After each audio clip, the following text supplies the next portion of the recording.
Around 1978, I met the comedian Andy Kaufman, and he was performing his Avant-garde Elvis act in a club in Queens. The performance started with Andy playing the bongos, and for some unknown reason, sobbing. We became friends, and I acted as Andy's straight man in clubs and field trips. At the Improv in New York, Andy would begin his show by insulting women and saying, "I won't respect them until one of them comes up here and wrestles me down." This was supposed to be my job.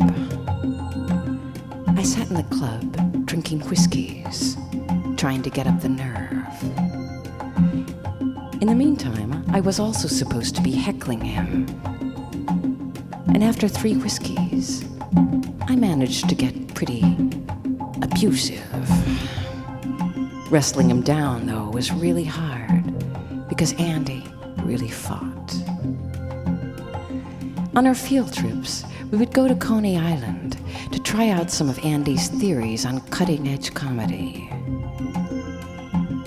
We'd stand around the Test Your Strength games, the one with the big sledgehammer and the bell.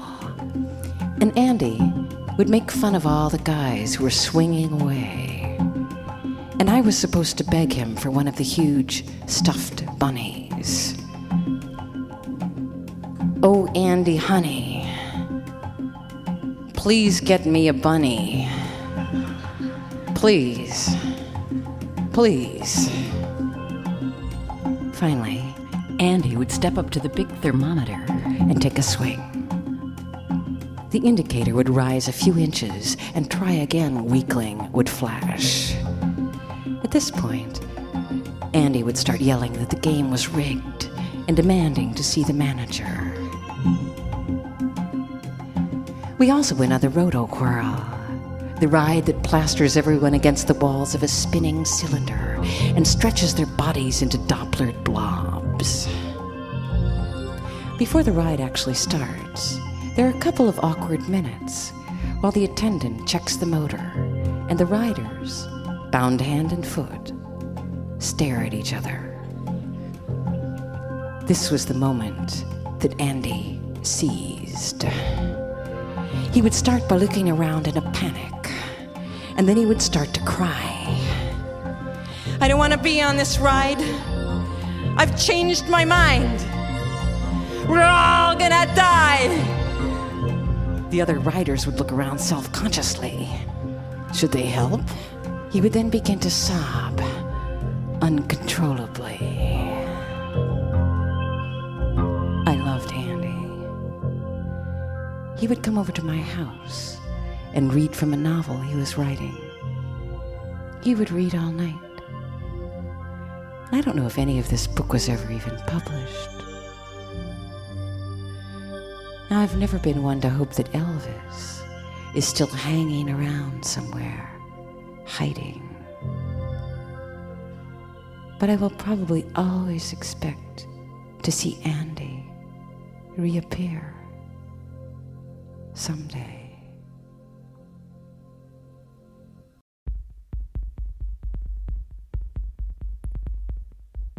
Concentration. Empty your mind.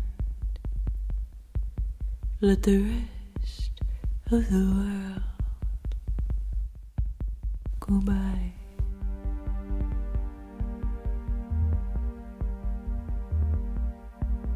Hold your breath. Hold your breath.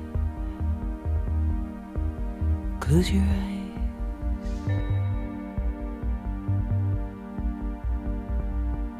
Rocks and stones, broken bones, everything eventually comes crawling home. In the night, in the night, in the night.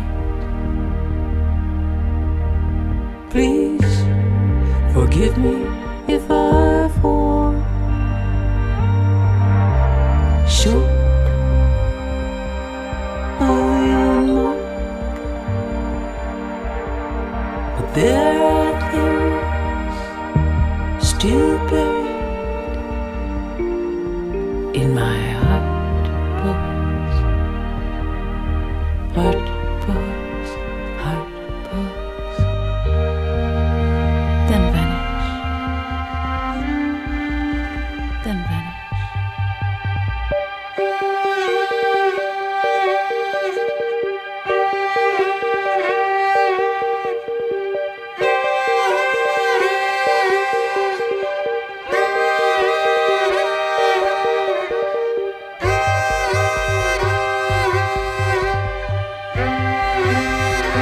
Unstoppable time, all the things you left behind in the night, in the night. Concentration, empty your mind, let the rest of the world go by.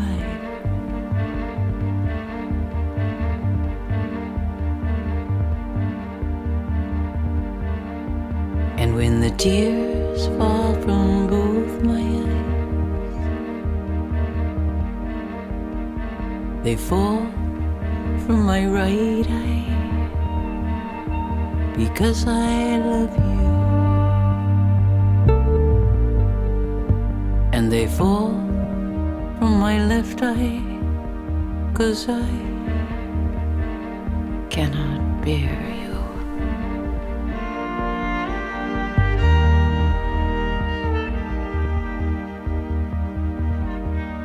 Rocks and stones, broken bones, everything eventually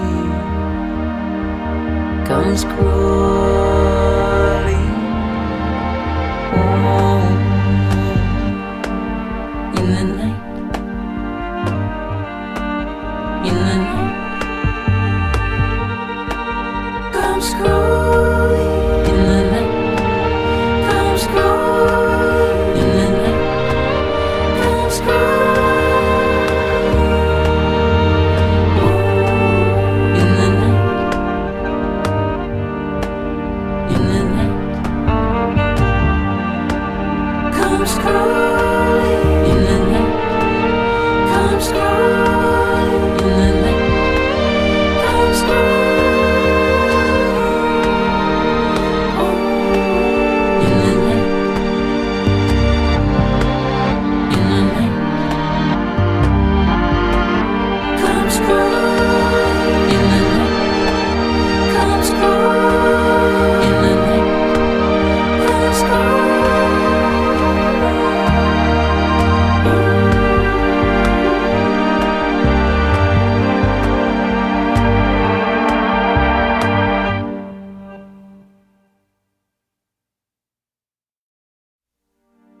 Maybe if I fall, maybe if I fall asleep,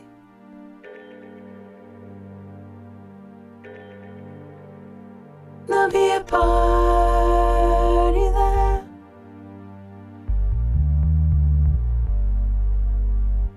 Maybe if I fall,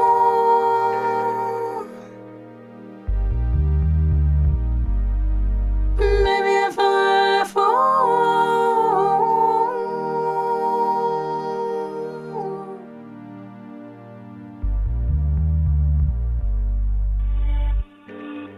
Americans en route here blow with the wind, but they feel the truth if it touches them.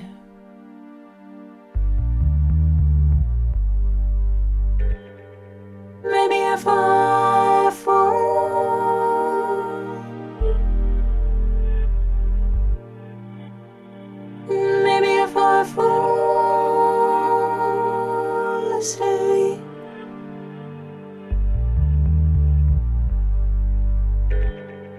be a party there.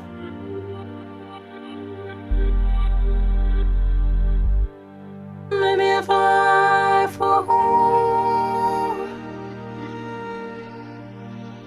Maybe a 5-4.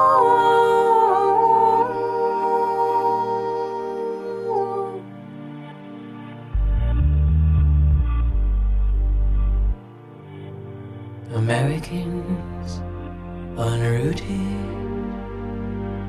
blow with the wind, but they feel the truth if it touches them.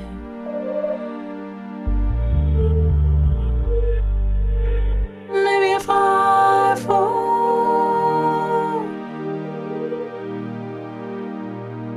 Maybe if I fall asleep,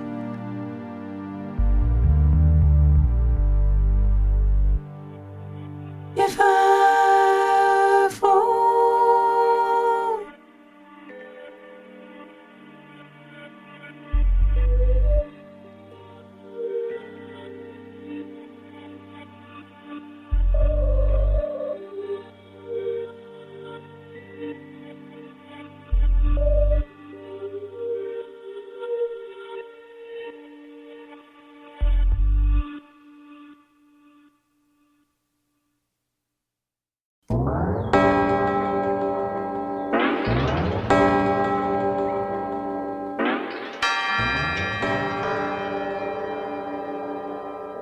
In 1974, I went to Mexico to visit my brother, who was working as an anthropologist with the Tzotzil Indians, the last surviving Mayan tribe.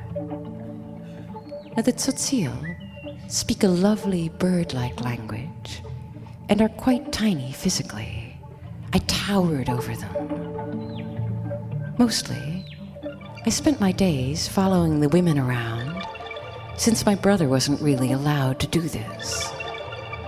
We got up at 3 a.m. and began to separate the corn into 3 colors. Then we boiled it, ran to the mill and back, and finally started to make the tortillas. Now, all the other women's tortillas were 360 degrees, perfectly toasted, perfectly round.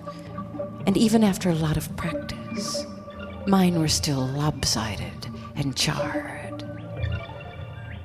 And when they thought I wasn't looking, they threw them to the dogs.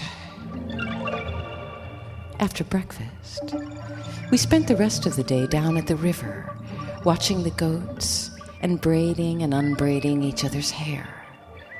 So usually, there wasn't that much to report. One day, the women decided to braid my hair tzotzil style. After they did this, I saw my reflection in a puddle. I looked ridiculous. But they said, "Before we did this, you were ugly. But now, maybe you will find a husband."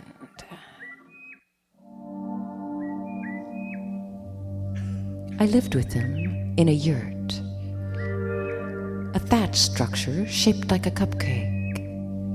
There's a central fireplace, ringed by sleeping shelves, sort of like a dry beaver dam.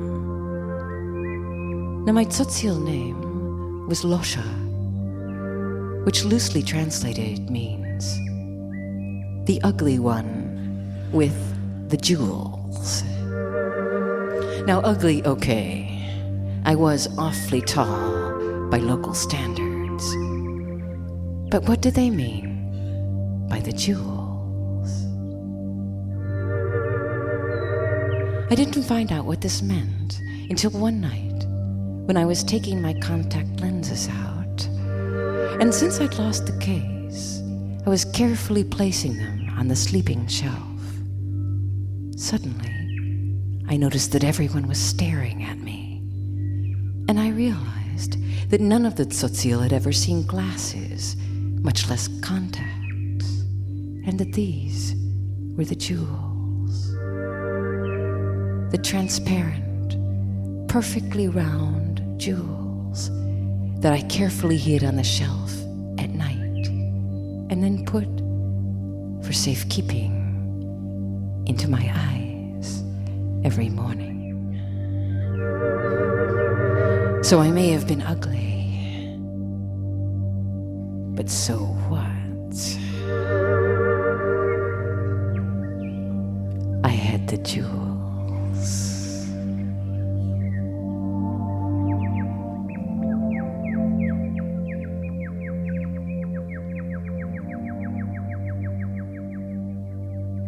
Full fathom 5, thy father lies. Of his bones are coral made. Those are pearls that were his eyes. Nothing of him that doth fade, but that suffers a sea change into something rich and strange. And I alone am left to tell the tale. Call me Ishmael.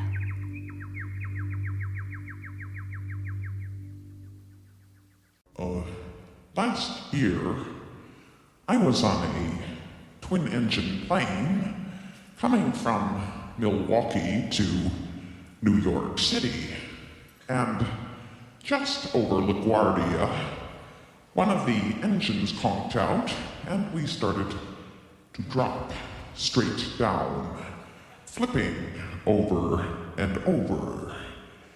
Then the other engine died, and we went completely out of control. New York City started to get taller and taller. A voice came over the intercom and said, "Our pilot has informed us that we are about to attempt a crash landing. Please extinguish all cigarettes. Place your tray tables in their upright, locked position. Your captain says, please do not panic. Your captain says, place your head in your hands. Your captain says, put your hands on your knees. Captain says, put your hands on your head, put your hands on your knees. This is your captain. Have you lost your dog? We are going down. We are all going down. Together." As it turned out, we were caught in a downdraft and rammed into a bank. It was, in short, a miracle. But afterwards, I was terrified of getting onto planes. The moment I started walking down that aisle, my eyes would clamp shut, and I would fall into a deep, impenetrable sleep.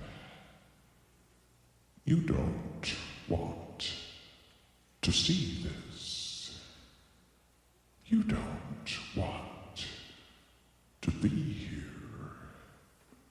Have you lost your dog? Finally, I was able to remain conscious, but I always had to go up into one of the forward cabins and ask the stewardesses if I could sit next to them. Hi, mind if I join you? And they were always rather irritated, and what a baby, and I watched their uniforms crack as we made nervous chit-chat. Sometimes, even this didn't work, and I'd have to find one of the other passengers to talk to.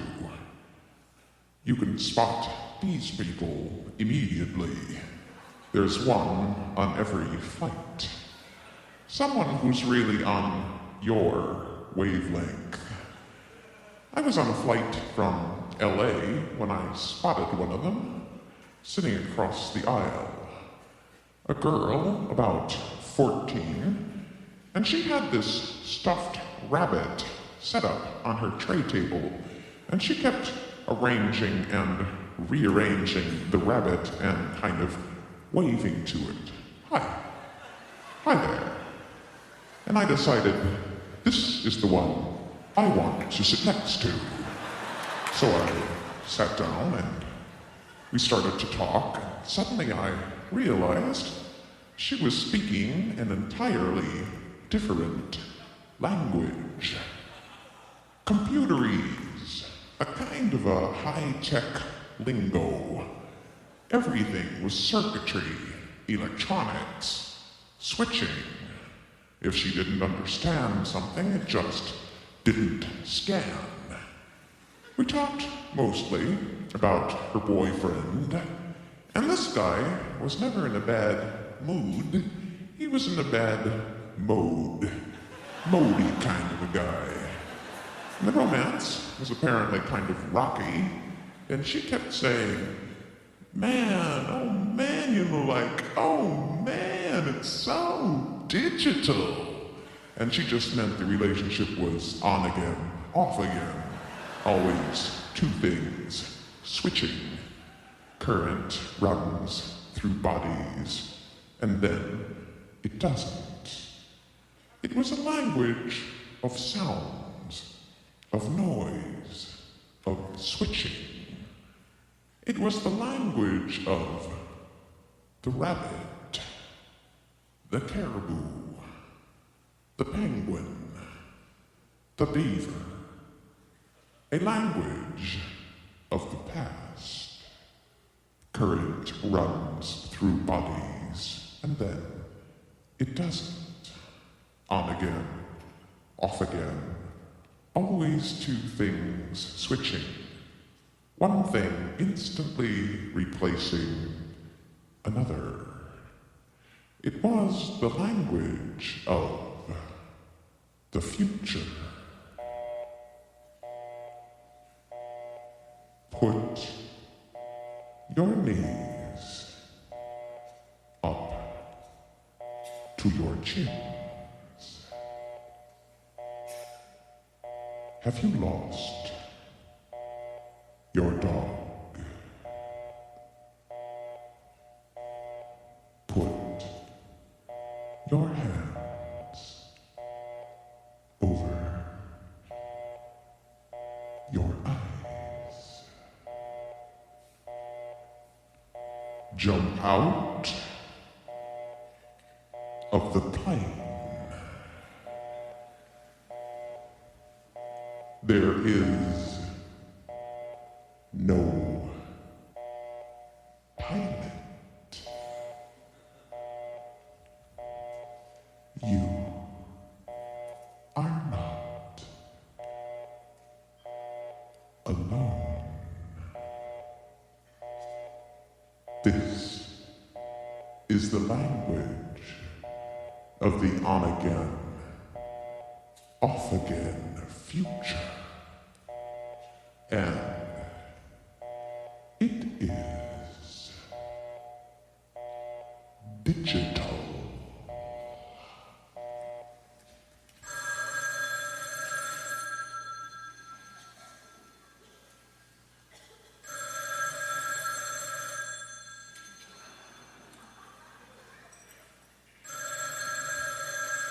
And I answered the phone, and I heard a voice, and the voice said, please do not hang up. We know who you are. Please do not hang up. We know what you have to say. Please do not hang up. We know what you want. Please do not hang up. We've got your number.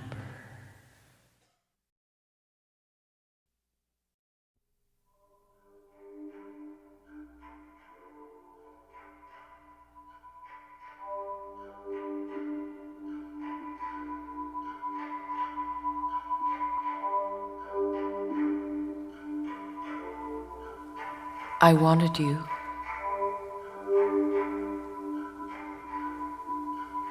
And I was looking for you. But I couldn't find you. I wanted you. And I was looking for you all day. But I couldn't find you. I couldn't find you.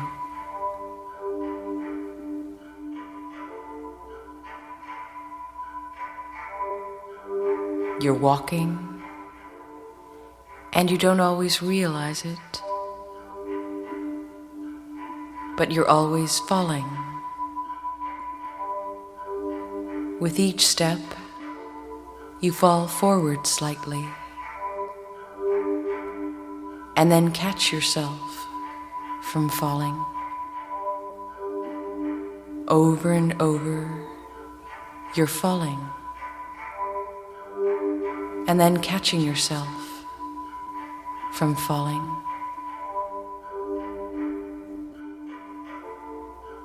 And this is how you can be walking and falling at the same time.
In 1980, as part of a project called Word of Mouth, I was invited, along with 11 other artists, to go to Ponape, a tiny island in the middle of the Pacific. The idea was that we'd sit around talking for a few days, and then the conversations would be made into a talking record.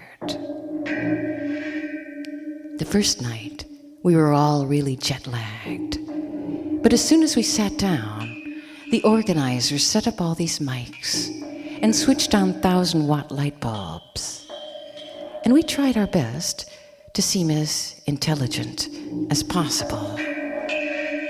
Television had just come to Ponape a week before we arrived, and there was a strange excitement around the island as people crowded around the few sets.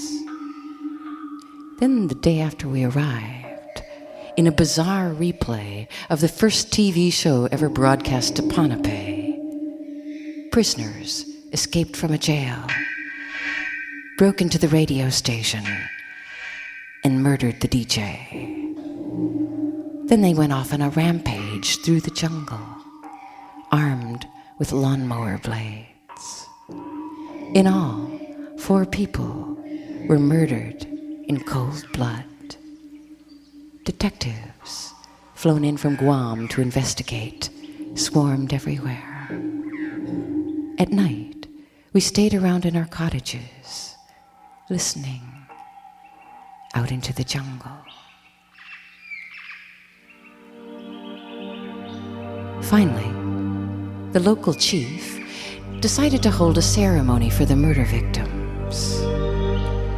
The artist Marina Abramovich and I went as representatives of our group to film it. The ceremony was held in a large thatched lean-to, and most of the ceremony involved cooking beans in pits and brewing a dark drink from roots. The smell was overwhelming. Dogs careened around barking, and everybody seemed to be having a fairly good time, as funerals go. After a few hours, Marina and I were presented to the chief, who was sitting on a raised platform above the pits. We'd been told we couldn't turn our backs on the chief at any time or ever be higher than he was. So we scrambled up onto the platform with our film equipment and sort of duck-waddled up backwards to the chief. As a present, I brought one of those little Fred Flintstone cameras, the kind where the film canister is also the body of the camera, and I presented it to the chief. He seemed delighted and began to click off pictures. He wasn't advancing the film between shots, but since we were told we shouldn't speak unless spoken to, I wasn't able to inform him that he wasn't going to get 12 pictures, but only one very, very complicated one. After a couple more hours, the chief lifted his hand, and there was absolute silence. All the dogs had suddenly stopped barking. We looked around and saw the dogs. All their throats had been simultaneously cut, and their bodies, still breathing, pierced with rods, were turning on the spits. The chief insisted we join in the meal, but Marina had turned green, and I asked if we could just have ours to go. They carefully wrapped the dogs in leaves, and we carried their bodies away.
Sky flying,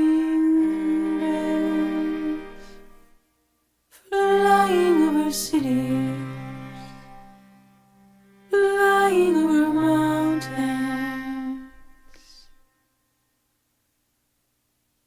Sky flying, sailing over wide plains, pulling on the oceans.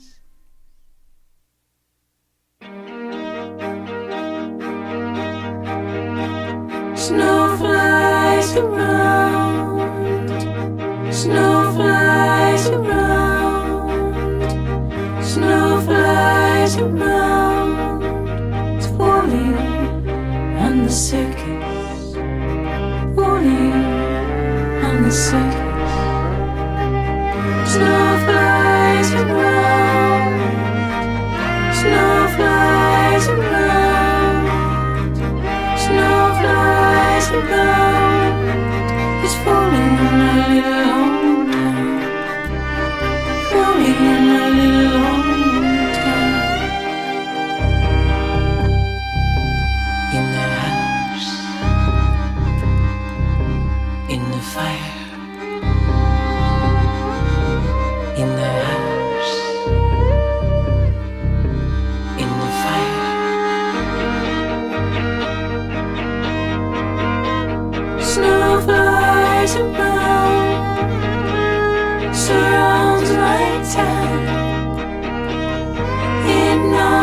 settles down, it's falling, and the seconds falling a really long time.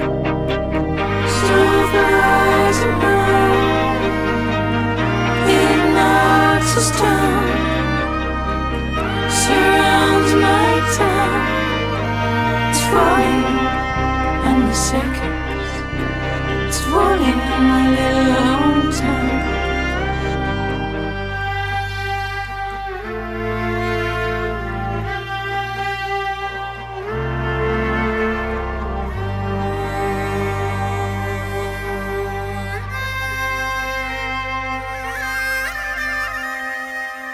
Can't believe I had such a beautiful baby.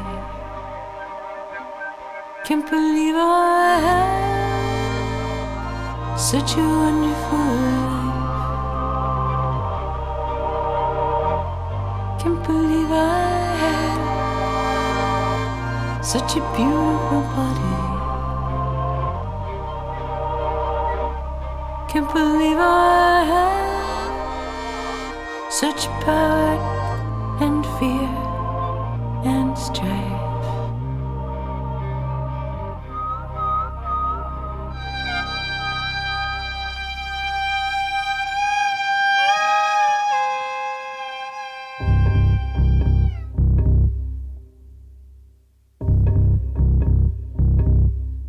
I was thinking of you.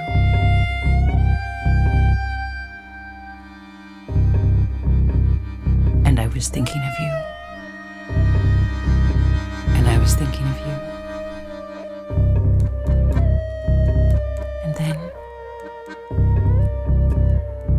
I wasn't thinking of you anymore.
here they come now.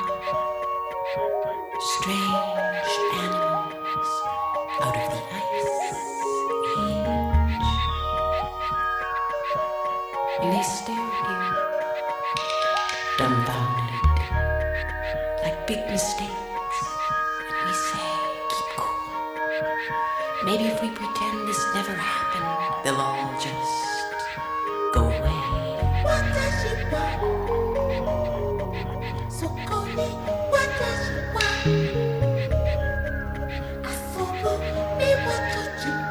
And yet,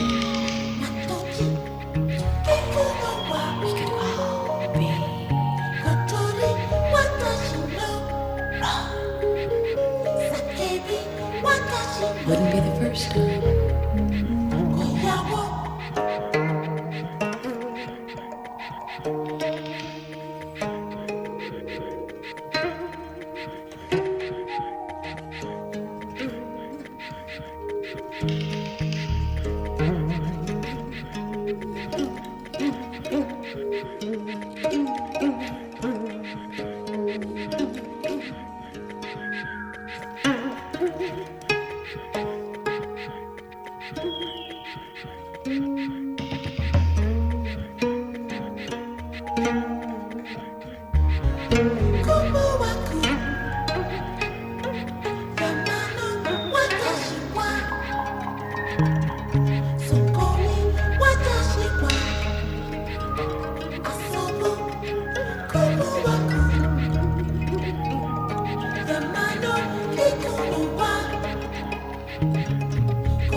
They say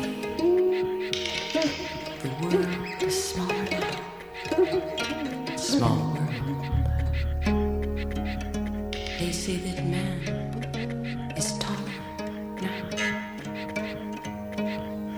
Tall man. They say the stars are closer now.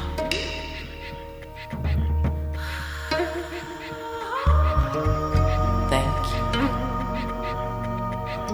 lucky stars.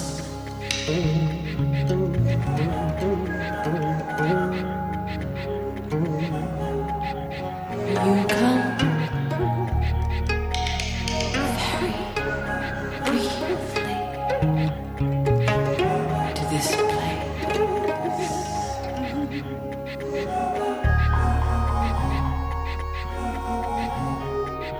And on a very distant star, slimy creatures scan the sky. They've got plates for hands and telescopes for eyes. And they say, look, down there, a haunted planet spinning round. They say, watch it move, watch it shake,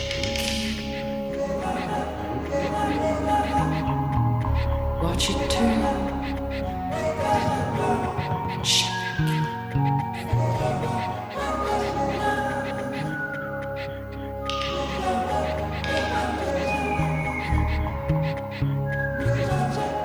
And we say, watch us move, watch us shake. We're so